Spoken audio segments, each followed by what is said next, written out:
हाय, स्वागत है आप सभी का आज के इस वीडियो में, जिसमें हम सीखेंगे बेटा आंकड़ों का बहुलक निकालना यथा प्राप्त आंकड़ों के लिए, अवर्गीकृत आंकड़ों के लिए और वर्गीकृत आंकड़ों के लिए बहुलक निकालना सीखेंगे बेटा। चलिए शुरू करते हैं हम सबसे पहले बहुलक के लिए। बहुलक होता क्या है बेटा? बहुलक बहुलक क्या होता है? वह आंकड़ा जिसकी बारंबारता सबसे अधिक हो वह मान बहुलक कहलाता है बेटा। वह आंकड़ा जो सबसे अधिक बार आता हो वह बहुलक का मान होता है। सबसे अधिक बार आने वाला आंकड़ा, सबसे अधिक बार आने वाला, सबसे अधिक बार आने वाला आंकड़ा या प्रेक्षण एक ही बात है बेटा। प्रेक्षण बोलो या आंकड़ा बोलो, ठीक है। अब हम शुरू कर रहे हैं बेटा पहले नंबर पे यथा प्राप्त आंकड़ों के लिए। किसके लिए बेटा? यथा प्राप्त आंकड़े। यथा प्राप्त आंकड़े का मतलब क्या है? जो आंकड़े सीधे प्राप्त होते हैं, सीधे मतलब किसी कक्षा का हमने टेस्ट लिया, जो नंबर प्राप्त हुए वो यथा प्राप्त आंकड़े होंगे बेटा। एग्जाम्पल के लिए क्या है भाई? एग्जाम्पल के लिए ध्यान देना बेटा, जैसे कोई 2 4 6 3 2 5 4 2 1 2। अब इन आंकड़ों का आपको बहुलक निकालना है, तो इनके देखो कि कौन सा मान बेटा, कौन सी संख्या सबसे अधिक बार आ रही हो।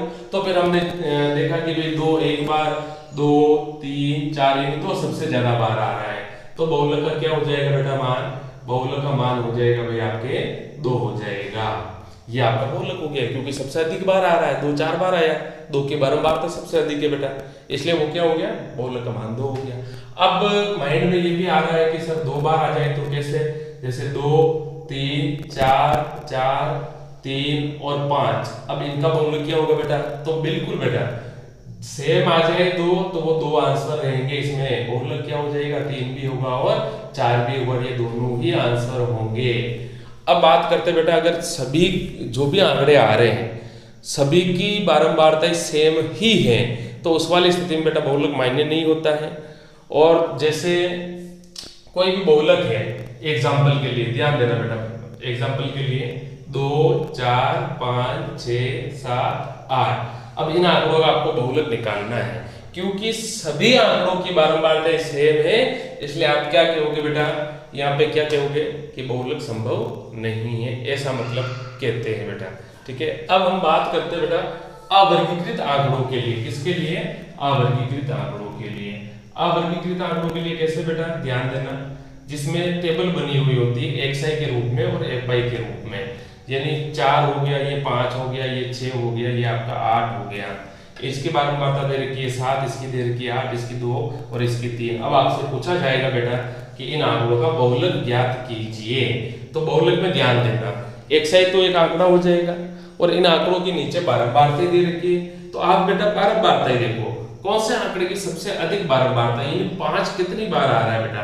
8 बार आ रहा है, तो इसलिए बहुलक क्या हो जाएगा आपका? बहुलक हो जाएगा बेटा 5, क्योंकि 5 की बारंबारता सबसे अधिक है ना। ये आंकड़ा जो 5 है, 5 की बारंबारता सबसे अधिक 8 है, यानी 5 8 बार आया है, सबसे अधिक बार आया है, इसलिए बहुलक का मान क्या हो गया बेटा? 5 हो गया। अब हम बात करेंगे वर्गीकृत आंकड़ों के लिए। किसके लिए बेटा? वर्गीकृत आंकड़ों के लिए। वह आंकड़े जो समूह में बटे हुए होते हैं।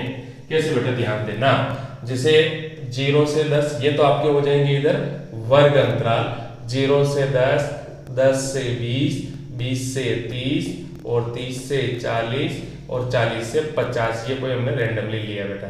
इधर इनकी बारंबारताएं दी हुई है, 2 4 फिर 6 फिर 3 फिर 1, इस तरीके से है। ये सवाल आ गया आपका। अब आपसे पूछेगा कि बहुलक ज्ञात कीजिए। अब बेटा बहुलक कैसे ज्ञात करते हैं वर्गीकृत आंकड़ों के लिए? वर्गीकृत आंकड़ों के लिए बेटा सूत्र होता है बहुलक का।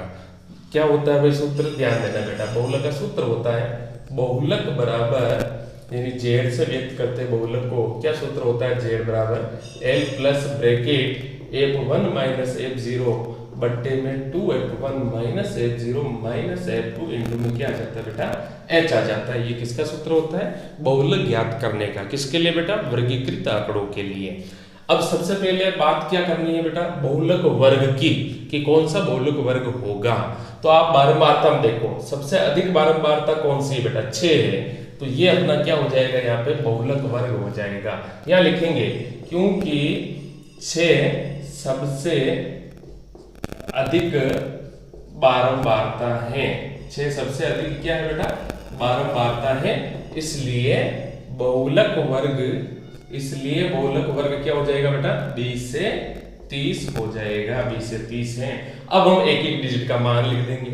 एल क्या होता है बेटा, एल बहुलक वर्ग की निम्न सीमा होती है। एल का मतलब क्या है, बहुलक वर्ग की निम्न सीमा। अब बहुलक वर्ग ये है तो वर्ग कौन सा है बेटा, 20 से 30। अब निम्न सीमा इधर जो ये लिखी है ना बेटा, ये वाली संख्या निम्न सीमा है और इधर वाली ये कहलाती है आपके ऊपरी सीमा कहलाती है बेटा। तो एल का मान क्या हो जाएगा, 20 हो जाएगा। फिर कौन आया बेटा, F1। अब ये चूज करने के लिए ध्यान देना बेटा, ये जो बहुलक वर्ग आया है ये तो हो जाएगा आपका F1। 1 से पहले कौन आता है, F0 और 1 के बाद कौन आता है बेटा, F2। इस तरीके से आपको ट्रिक ध्यान में रखनी है, ये इस तरीके से 0 1 2। ठीक है। अब हम बात करते हैं बेटा किसकी, F1 का मान लिखूंगा। F1 का मतलब क्या है भाई, बहुलक वर्ग की बारंबारता। F1 का मतलब क्या है बेटा, बहुलक वर्ग की बारंबारता क्या है, 6। फिर बात करूं बेटा F0, बहुलक वर्ग से ठीक पहले की बारंबारता 4। फिर बात करता हूँ F2 का मतलब बहुलक वर्ग से ठीक बाद की बारंबारता 3। फिर और किसका मान बेटा, H का मान। H यानी इन वर्ग अंतरालों का अंतर देखो, कितने कितने का अंतर है बेटा सभी में, 10 10 का। तो ये H का मान 10 हो गया। रख दो मान इसमें सूत्र में जब मान रखेंगे बेटा तो Z बराबर L की जगह तो रख दिया 20 प्लस ब्रैकेट F1 की जगह 6, F0 की जगह 4 बट्टे में 2 इंटू F1 की जगह 6 माइनस F0 की जगह 4 माइनस F2 की जगह 3 इंटू में क्या लग जाएगा बेटा, H की जगह 10 लग जाएगा।